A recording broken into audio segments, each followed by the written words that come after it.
कोई भी छोटा या बड़ा नहीं होता, सभी के अपने अपने कार्य होते हैं। किसी भी कार्य को करने में हिचकिचाना नहीं चाहिए, बल्कि गर्व का अनुभव करना चाहिए। नमस्कार, मैं आपका दोस्त विशाल परमार, और आइए इस बात को एक छोटी सी कहानी से समझते हैं। एक छोटे से कस्बे में शंभू शिल्पकार रहता था। वह पहाड़ों से बड़े बड़े पत्थर तोड़ कर लाता और उसे आकार देकर मूर्तियां बनाता।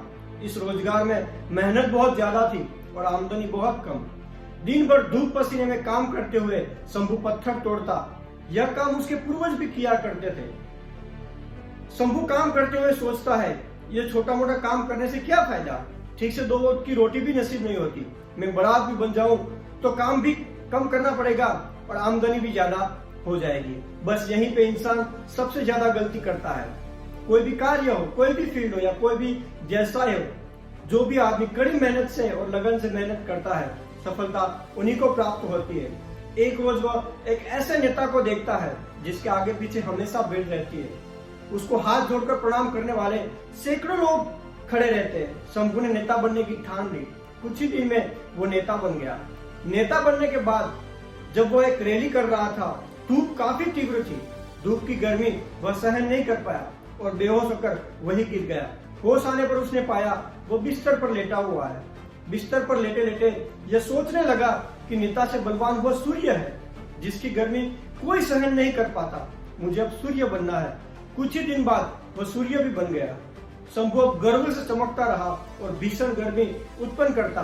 तभी उसने देखा एक मजदूर खेत में आराम से काम कर रहा है। उसने गर्मी और बढ़ाई, मगर मजदूर पर कोई फर्क नहीं पड़ा।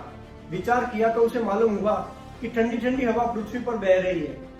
तब शंभू ने विचार किया, हवा बनकर मैं और शक्तिशाली बन जाऊंगा। कुछ दिनों बाद वह हवा बन गया। हवा बनकर वह इतराता उछलाता इधर उधर घूमने लगा।